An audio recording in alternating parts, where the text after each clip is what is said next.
podcast. Thank you for having me. How are you? Thank you for being here. Oh, no problem. This is when you asked, I was instantly in. I thought this would be a fun conversation, so I'm excited. Yes, so am I. I'm very, very excited to get to speak to you. Obviously, we've met before once. God, how many years ago? Two or three years ago? 2022, it would have been. Yeah, which feels like a lifetime ago now. Feels Yeah, so that far was the away. first atelier. Yeah, the first atelier, and it feels so long ago. I can barely remember it now. I know it does seem like a long time ago, but you guys just had the second one. Yeah, we just had the second one. Oh my god, in June. And that one was like in a Yeah, different setting, and there was different vibes and different people. So, but it's always the first one that remains in your heart, right? It's always the first one's always for sure, for sure. the special Is one. the plan to do them every 2 years? I think so, yeah. I think it's every 2 years there'll be another one with a different. Because when you guys did it, it was the task was it just to build as a team? I can't remember what your Yeah, guys' task was. we had two teams, and then we were like the sort of coaches or the leaders of the teams. And at the end, I think the plan was to auction off the furniture pieces, but we had like limited materials to build with, and so it was a bit of a challenge. But uh, that was, yeah, a bit of a build off, I guess. Yeah, yeah, a big old. And I think that every like the first one, obviously things go wrong. So I think they took feedback from the first one and then like pushed the next one up, and then it was just like you had to build an exterior table, and the kids had to draw something and then they had to copy it. So it was like, so next year, God knows, people will have to fly in.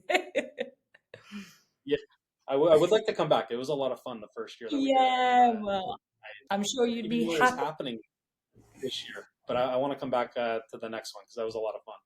Yeah, I'm sure you'll be happily welcomed back. Hope so.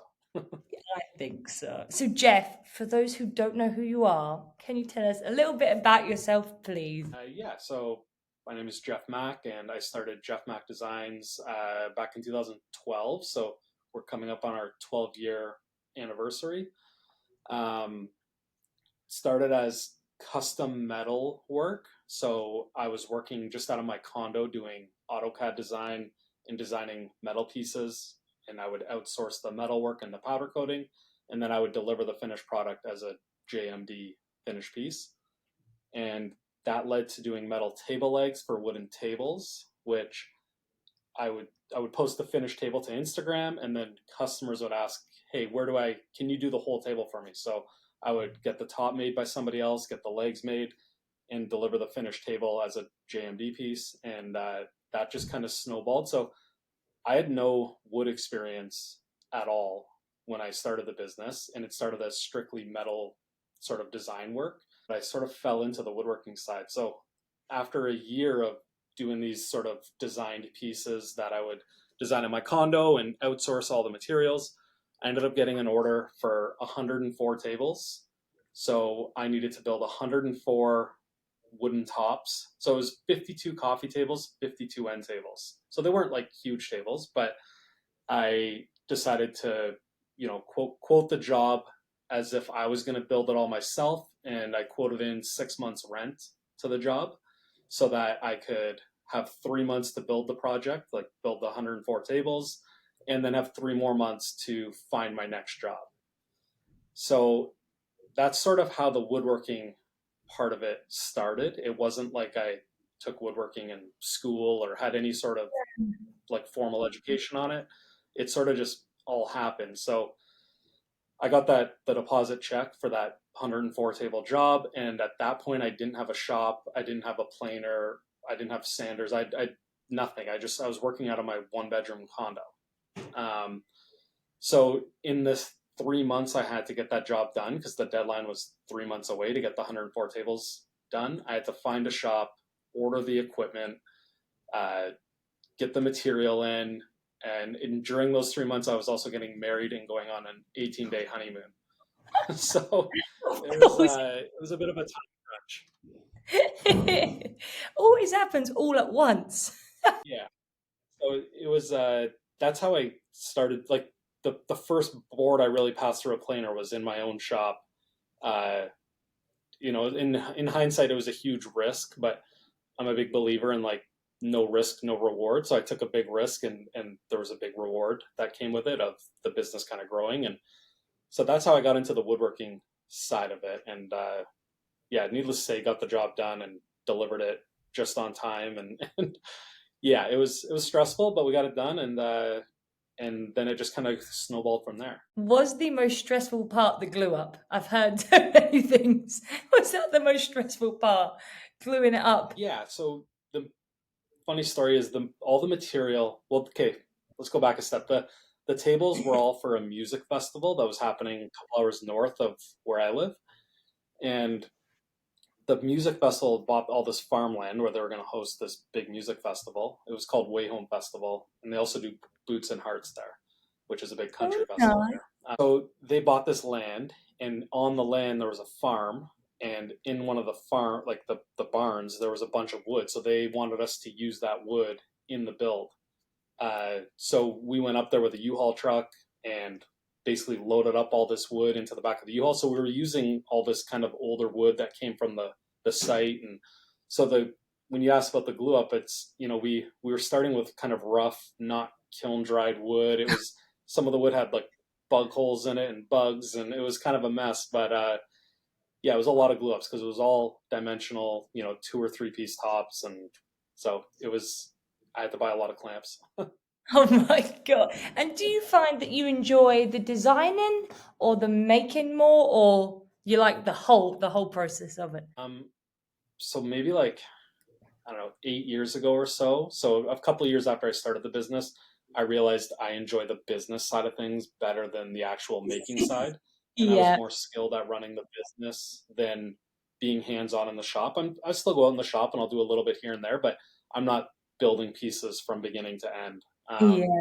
I like the business side better. So I enjoy the marketing and the sales and just growing the business beyond, just being a single or like a solo, woodworker in a shop, which I know Yeah. a lot of like, our editors or other woodworkers are. They're these, individuals who work in the shop and they do everything from start to finish, including the sales and the delivery and all that. Where I I decided I would hire people that were more skilled than me at woodworking to do all the Oh, woodworking, and I would run the business. And we've been able to grow to do multiple millions of dollars in sales every year. So I enjoy the business side more than anything. yeah, a good option, I feel. And so you have, as I last checked, 918,000 K followers on Instagram, and you have 834 on YouTube. As of it's probably grown more, it's probably gone even more. Did you ever expect to just, I know you figured it, but to be that massive? That is crazy amount of numbers. No, so when I first started the business, that was right around the time when Instagram kind of became popular. And my wife, she was my girlfriend at the time, she was like, "You need to get an Instagram account." And I'm like, "I'm not wasting my time with all that. Like, I'd rather just focus on getting sales, by calling people and more traditional methods." And Yeah. but I listened to her, made an Instagram account, and I posted a few photos of tables, and I noticed people liking them, and then I got an inquiry for another table, and I thought, okay, there might be something here. And back then, I would go to the local hashtag. So like the city that we're in is called Mississauga, and I would go to hashtag Mississauga, and I would just like and comment on like every single post, because the average person who sees a like from a business or an account that they don't recognize, they're going to check it out, and if they see tables and stuff that we're making that they like, uh, maybe they'll follow, maybe they'll order something, maybe they'll share with a friend. So it was a very organic growth, but I put a lot of time and energy into just liking and commenting on other people's stuff early on, and it grew to 500 followers, then 1,000, then 5,000. And I remember those milestones as we'd hit them, but it was a lot of sort of grinding it out at the beginning. And then the more I learned about Instagram, I learned, if you kind of create content a certain way, you can, reach more people just through the algorithm naturally without having to like and comment on everything. It's still an important task that I still do from time to time, but learning how the algorithm work is more important to get that big growth. and it changes all the time as well. It changes all the time. Sometimes it's real, sometimes it's hashtags. Yeah, it is so For hard sure. to keep up with. So do you have any, like, I suppose, what would be your number one tip for someone looking to grow their social media platform in the same industries as you? Number one would be take lots of videos. So, we have a shop phone. We had a full-time videographer. He actually just left a couple of weeks ago, so we don't have a full-time videographer anymore. But the biggest thing is film everything, whether it's a time lapse or regular filming. Make sure you film it in portrait or landscape, depending on if it's designed for Instagram or say a YouTube. And the biggest mistake I think I see people make is they make content that looks like everyone else's content, and I think they're too afraid to try their own style or film their own way or put the edit together a certain way. And you gotta try new things to see what might stick. And that's one thing I was always willing to do when I was growing the account, was try new things, use new features. And some of them would fail, but some of them would do well, and then I would do another video that would be similar to the one that did well. So yeah, lots of video. Always evaluate what posts do well. So every now and then I'll, maybe every other week or every couple of weeks, I'll look back at my last, say, 20 posts and see Yeah. which ones perform the best, and then I'll try to draw correlations between those two or three top performing posts and say, okay, you know what, this one had quick cuts and it was a minute 30 long. The next one was a minute 20 long and also had quick cuts. So I'm thinking, okay, quick cuts and maybe slightly longer content is what the algorithm prefers right now. Um, and, I try to think, would this video stop me from, the mindless scroll on Instagram?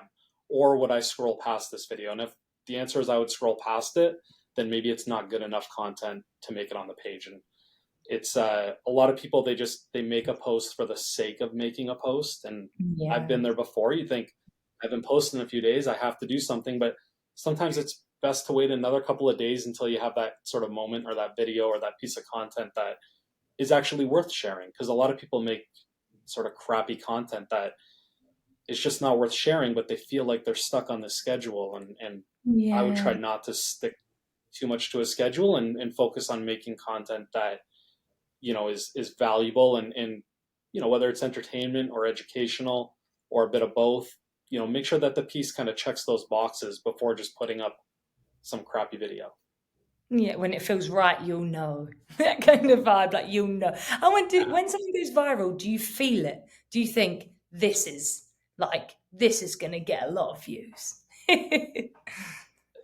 Every now and then I can kind of predict it, but then the opposite happens too. I'll be like, this is the one, this is going to go crazy. And more often than not, what I think is going to go crazy doesn't. And then every Yeah, now and then I'll post something and I'll be like, kind of half half happy with it, and I'll be like, you know what, I don't know if I should post this, but oftentimes I just hit post anyways, and then that takes off. And it's hard to predict, but I think as long as you're always trying new things and just putting content out there that you're happy with and stuff that would stop you from scrolling through Instagram. A lot yeah. of people, they just scroll, scroll, scroll, and how do you stop them from that scroll? That's, the first few seconds is very important. Oh my Um, God, it's difficult. yeah, having call to actions is important because you want people to comment. Make sure you engage with those comments. I see a lot of people, they get tons of comments and they never respond, which it's tough when you have a large account and you're trying to respond to everybody. I don't get to them all, but I try my best to get to as many as I can when I have time. Yeah, is it that many followers? That you're applying, replying to people as well is really good because there's so much, just must be so much going on that. Yeah, but replying goes a long way because those people that leave a comment, they took time out of their day, and if a larger account replies to them, they typically remember that account a little more than the one that just ignored them, right? So it Yeah, may seem like a tiny task that you can ignore if you're in my position, but I try to always respond. And you know, I'll respond to DMs unless they're like spam DMs. I'll just delete those. But if it's like a legitimate question, I'll respond to all the DMs. So if anyone has questions or like conversation in DMs, like I always respond, and it's always me. I don't. No one else runs that account. But it is a lot. But I think if you want to grow an account, you got to put in the effort. It's not going to come easy. There's no like shortcuts or freebies. No, and people buy from humans or like invest their time in people that are more human. So I agree with you. To have that common human aspect and to just have a big account reply, you just think that's nice. That's nice. Yeah, Leaves exactly. with a positive. Do you? Exactly. I know that you It'll are now more focused on the business side, and I know that yeah. So would you? Do you have a favorite project, or would you have a project that you think was really cool to oversee or to make or to be involved with? I like the projects that are big challenges for us. So projects that Mm. make us step outside of our sort of comfort zone and push the limits of in terms of like what we thought we were capable of. I think what we did a big project years ago. It was for the Montreal Canadiens, which is like a hockey team, an NHL team here, Yeah. and it was for their restaurant, and it was a bunch of work that we had never really done before, but I really wanted the job, so we quoted it all and ended up getting the job. But it was a lot of like sort of like cabinetry and more millwork than what we're used to. And when I first got the deposit check for it, I was like, "Uh-oh, how are we gonna do this?" Because I we didn't have the machines that were designed for that kind of thing. And but we found a way, and it was a fun challenge. It was a lot of long hours because the deadline was a firm deadline. It had to be done before the season started. So yeah, in terms of like a specific favorite project, I don't have a specific favorite one, but the ones that really challenge us and make us step outside our comfort zone. Because oftentimes we'll learn something new, and even if it's not as profitable the first time, I know that the second and third time we do it, it'll be more profitable. But yeah, we worked with like a bunch of celebrities, which is always kind of fun, and a lot of them are super nice, and they're those ones are always fun. We did a table for the Toronto Raptors, which is our basketball team. So the table that the Toronto Raptors eat at before they go and play basketball is one of ours, which is kind of cool. Knowing that before they play, they're eating at one of our tables. That is very, very good. Sorry, it froze there for a second. If I just went stone faced, but you're back, you're back. That's really, really cool. Oh, you're in and Canada as well is just side note, beautiful and lovely. And I would love to go. That's all I'm saying. So I I think would like Warren was over here not too long ago. was he? Did you see him? I didn't Did, see him. He was in another province, but I saw his Instagram stories, and it looked beautiful where he was, which I had actually never been where he was. But yeah, he was out in Alberta, which is a beautiful province. my God. Yeah, you must take. Do you ever find you take inspiration from from your surroundings as well? It's just I can imagine being in a beautiful setting helps with the creative mind. Yeah, for sure. So Jeff Mack Supply, I wanted to touch on, I guess, briefly. Um, it is, as I'm aware, is kind of it's a side of the business that helps other woodworkers and supplies them with everything they need. Well, I guess to start woodworking or continue the journey. And so it's got wood. I saw you have like a learn section on there. I think that's just the coolest thing. And this is what I wanted to say to you. I bet you find so many people that ask you for advice. And that's such a nice Yeah, way to take your experience and what you've done and everything you've learned and put that into, into, I don't know, an easy place to get like a knowledge hub, I'd say. Words right. left me then. So so one of the thought processes behind that is all the info that we have and that we share. It's all out there, whether it's somewhere on YouTube or a blog post or somewhere on the internet. It all exists. So we don't do anything that's proprietary that no one else should know or could know. And my thought, and this is what helped with Instagram growth early on too, is I would share whatever I knew because a lot of people would save that post or ask questions on it, and it was just really good for engagement, and it helped the account grow.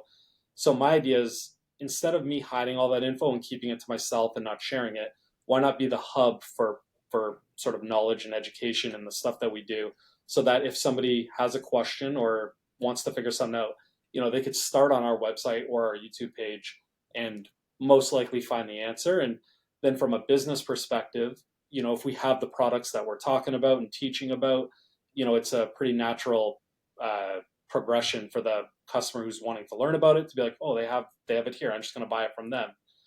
And all the products that we sell are products that we use in our own shop. So, if somebody wants to buy epoxy on Amazon and then they have a challenge with it or a question about it, you can't call Amazon and get your answers. But, we answer phone calls all day, every day, Monday to Friday, if people have questions, and you're just not going to get that service from even a lot of our competitors wouldn't answer their phones, or sometimes they don't even have a phone number listed, but we've got phone number, email, whether it's Instagram, and we're happy to answer all the questions and help people along the way.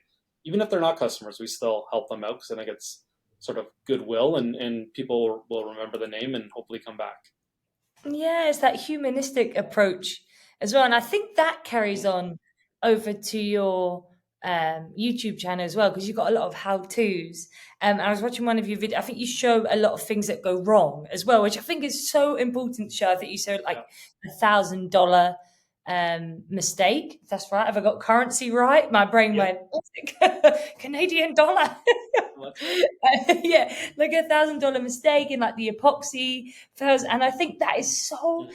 cool and so refreshing and transparent to show that. And do you find you get a lot of engagement with those kinds of posts as much as you do with the like the how tos and For sure. I think our most viewed video on YouTube is that $1,000 mistake video. And, it showed, that things do go wrong. And, we make mistakes all the time. And I always have like a saying that we try to follow is just don't make the same mistake twice. Like if one of my employees makes a big mistake, even if it costs me thousands of dollars, I don't get mad at them. I don't, you know, fire them. It's not like that. It's how do we avoid this mistake from happening again? And we take that approach because I don't want people to hide their mistakes from me either.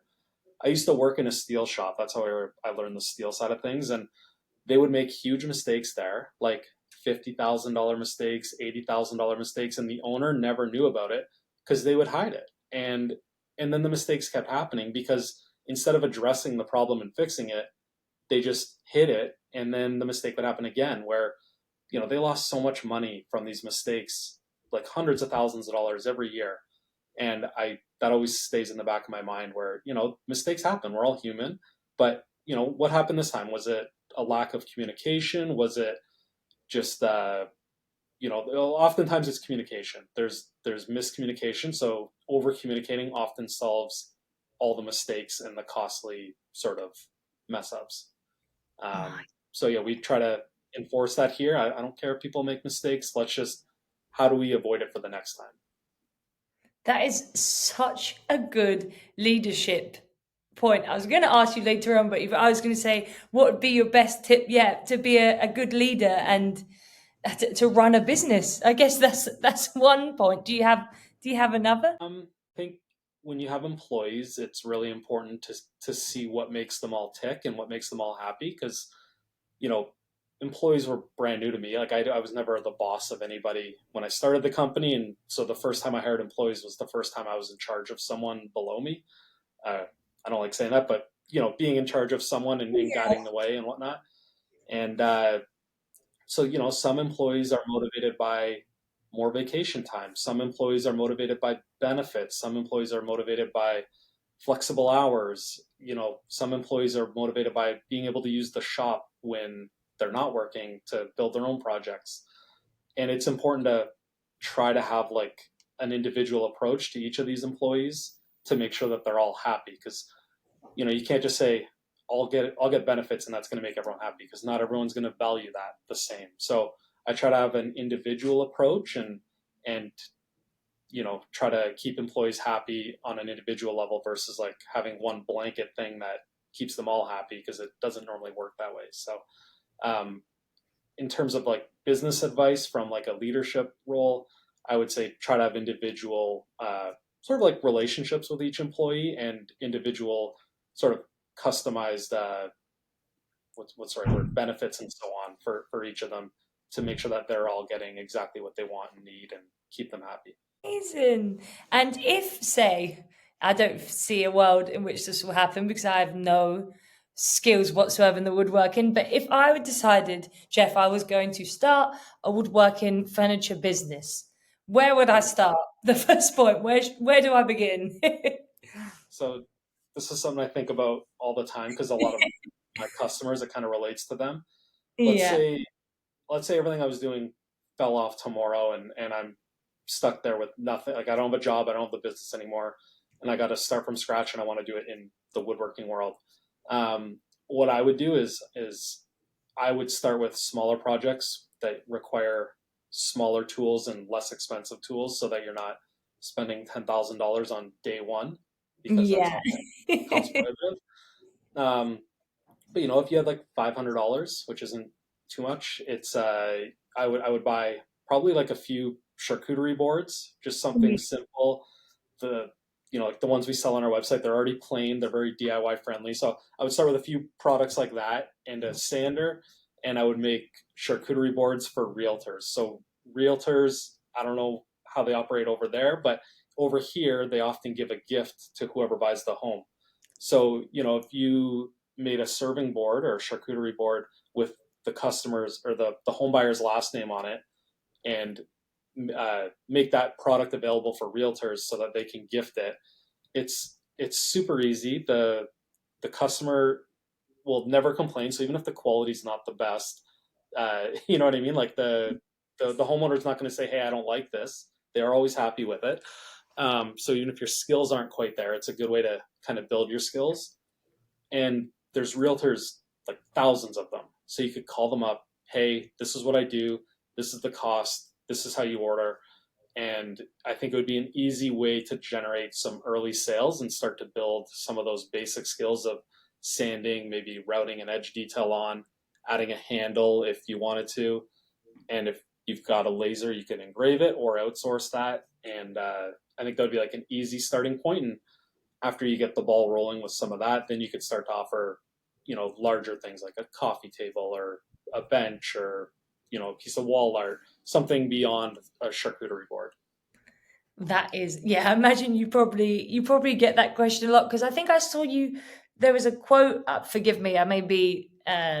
What's the term when you're saying it wrong? Don't let cool get in the way of profitable. I think I saw you quoted. Not that being creepy and researched into your entire existence before, and I thought that was such a cool quote. Um, A lot yeah. of people think that yeah, it's cooler to build a dining table and make $5,000, but can you start there? No. Is it as fun making charcuterie boards and smaller things? Maybe not, but it's a good way to start, and it's a good way to make some money early on in smaller amounts, and the risk is a lot less doing those smaller projects. So if you don't have the money to lose if you make a mistake, the stakes are a lot lower, and so on. So yeah, sometimes you got to do some projects that aren't that cool, but they make you money to take that next step and grow the business. Yeah, very cool. And I think you started your YouTube in 2016. Mhm. Do you see, which for me doesn't feel a long time ago, but now I'm looking back, I'm like, okay, I still feel like I'm stuck in 2012 and I'm like 21 or something still. Do you think the landscape has changed? The world of woodworking you see online has changed from when you first started to now, or is it still the Um, same? I mean, I feel like it's always changing. Mm. I feel like back then you could do videos like how to do this, how to do that, and it would get more traction because those videos didn't exist. But now, fast forward, 8 years, if I wanted to do a how-to video, there's probably 10 of those videos already made, and they're already, have some popularity on YouTube. So for you to break into that group of how-to videos and get suggested on YouTube, it's a lot more challenging. So it's a very crowded space now. It seems like everyone is doing these types of videos, and to have your videos break through, it's a challenge. But I think that's where some personality comes into play, and I've tried to build the business not so much around me personally, um, and that's why a lot of my YouTube videos, like I'm not in it for a lot of it, or I'll just have like little tidbits of it because at the end of the day, if I'm trying to build a big business, and if I wanted to sell the business, I can't sell myself with it, or at least not long term. So I've always been trying to be cognizant of that. But I think in terms of building a YouTube channel, having that personality would go a long way. And I think the YouTube channel could be a lot bigger if I was front and center of every video and, you know, had a bit more personality to let shine. And but I'm trying to build it in a way that it's not fully focused around me as a person. I'm trying to build it more around the company so that you'd see different people in the videos. And if I'm on vacation, it's not going to hold up YouTube production. Yeah, because that's so true. It must be hard, and you must get that a lot to differentiate Jeff Mack from Jeff Mack Designs. It must be a lot of crossover of you personally and the business. People Yeah. must, yeah. Well, one of the and I don't want to knock any of like I have a lot of friends in the YouTube space, and I don't want to knock any of their businesses. But at the end of the day, like if I'm trying to build something that's going to be for my kids and my kids' kids, some generational wealth maybe, but it's I want to build something that I could pass on to them, and if you're a YouTube personality, amazing YouTuber, amazing woodworker, super smart guys, all that, if when he gets older and wants to retire, what happens to the business? Does he have a sellable business? I don't think so. At least not yet. Maybe there's some products in line that, could make an actual profitable, sellable business down the road, or something you could pass on, but it would be hard to pass on a YouTube channel that's been built all around one person to someone else. Same with that business it's all over. But I do think that if you want to build a business that you can either sell or pass down, there needs to be more than just a personality. And I don't think that you should depend on a personality too much to the point where, if I got hit by a bus tomorrow and I was gone, my business would keep going. I've got all the pieces in place that it wouldn't all come crumbling. It would be still a profitable, good business that can carry on without me. And that's important to me. And I'm sure a lot of these other guys, that's not as important where they have a business that they can pass on or sell down the road. So I've always tried to keep that in mind and be mindful of it. In hindsight, maybe shouldn't have named the business after my name, but it is what it is now. Yes.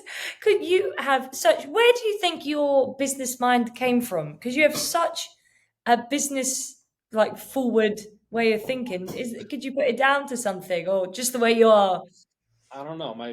Both my parents, like my mom was an accountant and my dad was a shop supervisor in a metal shop, and neither of them are. I wouldn't say neither of them are business savvy. No one in my family owns business. I didn't take business in school. I took police Yeah. foundation, so I was going in a totally different direction, and then I just started this. I don't know where it comes from. I think I don't know. I just Yeah. figured it out. You're just born with the power to think business.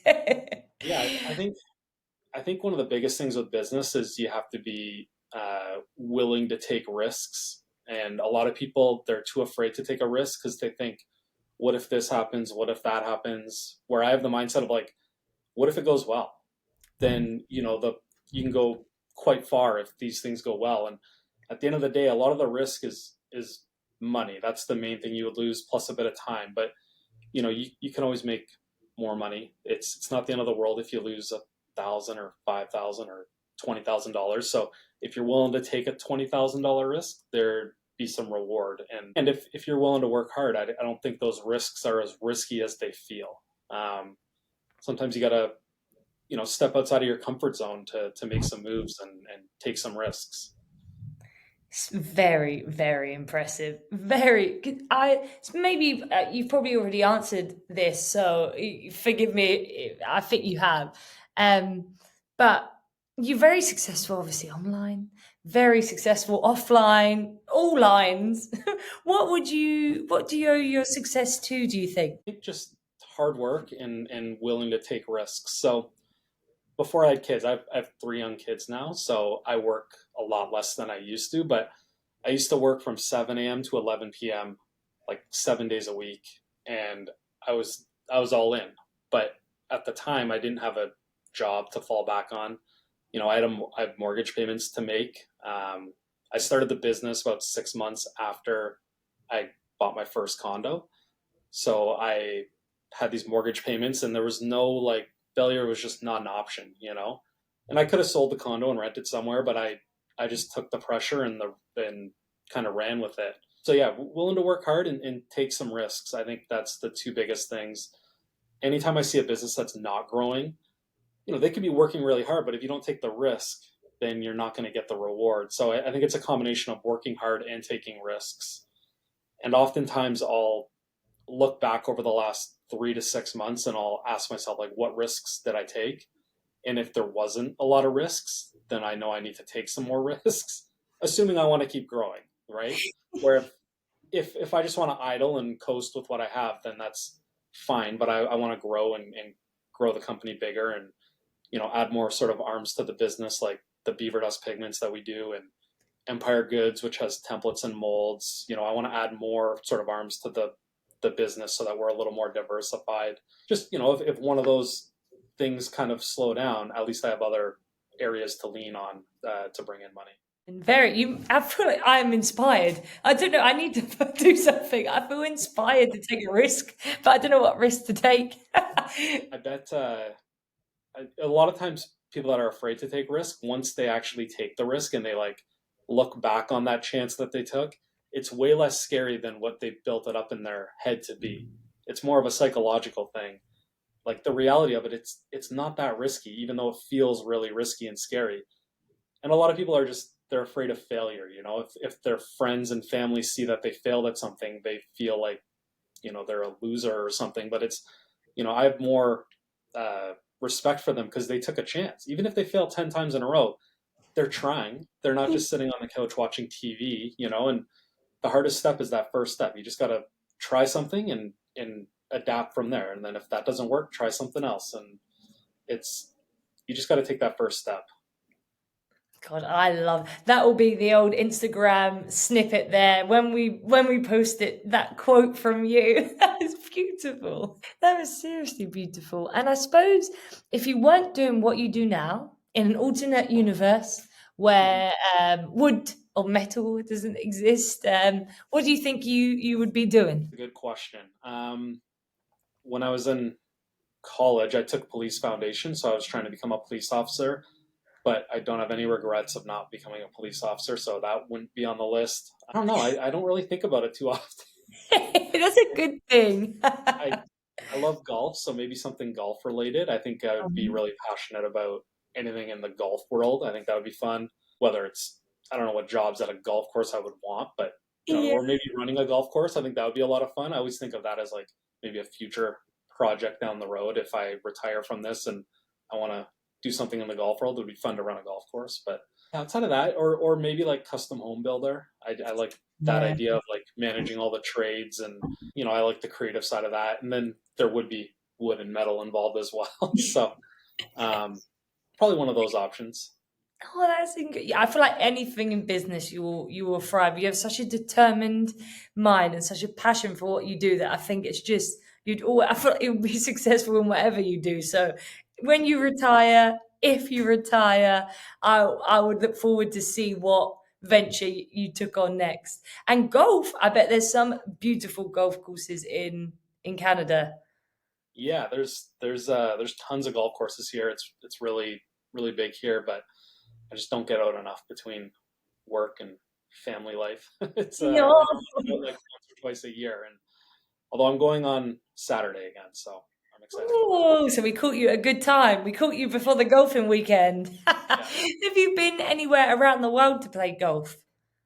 No, I've only ever played in Ontario locally because normally when I travel, it's with kids, and it's hard to disappear for 5 hours to go play golf. It is it's a long process golf. Yeah, it's not like you just go somewhere for an hour and come back. It's a bit of a commitment. No, exactly. I am only average at crazy golf. That is where my skills of golf end and begin. Is crazy golf like mini putt, you mean? Yeah, mini putt. Yeah. Sometimes, yeah, I forget. Sometimes we have colleagues in other countries, in the USA and Belgium, and I say like Tesco, And I forget that no one has any idea what the hell I'm going on about because it's a shopping Yeah, shop, like supermarket shop, and everyone's right. like, this, like, I'm just acting like everyone knows what I'm Yeah. talking. Terrible, Yeah. terrible. Do you have any recommendations for anyone listening that wants to go to a Canadian golf course? No, I honestly don't golf enough. I watch a lot of golf on TV, but I don't know. There's a golf course right by my house. I've never played it because it's really expensive. Um, it's called Glen Abbey Golf Course, and that's where they hold the Canadian Open. Some Oh, years, not every year, but that's one I do want to play, and I can see it when I drive over the bridge there. But it's like, yeah, in terms of recommendations, I think I need some recommendations because I don't get out enough. So well, if anyone's listening from Canada, they can drop us a hit me comment. up at the golf course. And do you have anything coming up that we can look forward to? Perhaps the next YouTube project? Anything coming up that we can keep an eye out for? Um, Nothing too crazy right now. We with our videographer who just quit, we have two YouTube videos that are scheduled. One for August 8th, which is tomorrow. Nice. Um, so we have that one, and then we have another one scheduled for September, and then there might be a little break on YouTube just because I got to figure out whether or not I'm gonna keep going with that sooner than later, or if I hire another videographer, or if I try to film and edit YouTube videos again because that's what I used to do. Um, but no, right now so the business. There's sort of four sides to the business. We have Jeff Mack Designs that does the furniture and the Yeah. custom projects. Jeff Mack Supply that carries all the products, the wood, epoxy forms, pigments, Rubio.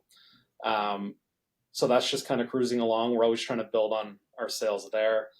And then Empire Goods, which is our templates and molds, and Beaver Dust, we're trying to build out our dealer network for those. So currently we're in, I think, like 32 or 34 dealers sort of across the world, mostly Canada, USA. But we're trying, that's kind of our main focus, is to build out that network of dealers. So I think we have one in France. I think we have one in the UK somewhere. I don't even remember where now. Somewhere. We have, we have two in Australia, and then the rest are Canada, USA. So basically, once a month or every month, we try to add a new country, and then we try to add a few more dealers in Canada and USA. So I think next we want to tackle like South America, try to get into like maybe Brazil. Mexico is a big one that we want to get into, but it's just there's language barriers there.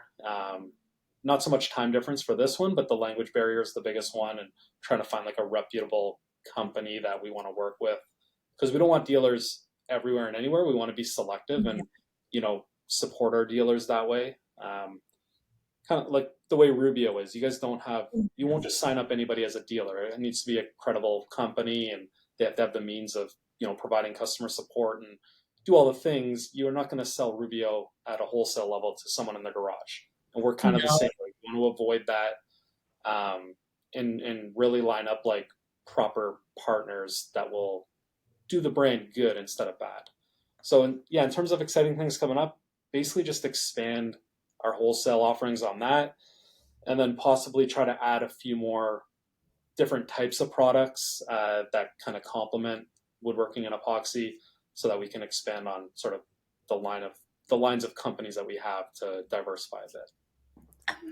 And how do you manage a work-life balance? Because you must be the busiest man alive. How do you So, manage having? Because I know obviously you said you can't get out to play golf much, but how do you manage that? I couldn't get words out then. I was so like, I work Monday to Friday. I haven't worked on weekends since I started having kids, which was 7 years ago. So I yeah, haven't worked a weekend in 7 years, which I tried to make that like a firm stance so that I didn't get too caught up coming into work all the time. yeah, And then, I get up at 6 a.m. I'm at work by about 6:30, 6:40. And then I used to work till 5 or 6 p.m., but now we've changed our hours here, and now I leave around 4 o'clock every day. Just because like kids have soccer and this and that. And yeah. when my wife's working, sometimes I got to pick up the baby at daycare. And so with life with kids is taken away from work time, but I try to delegate a lot of tasks to the employees and not be afraid of them, messing things up. Yeah. Uh, which allows me to go on vacation or take a day off and do other things.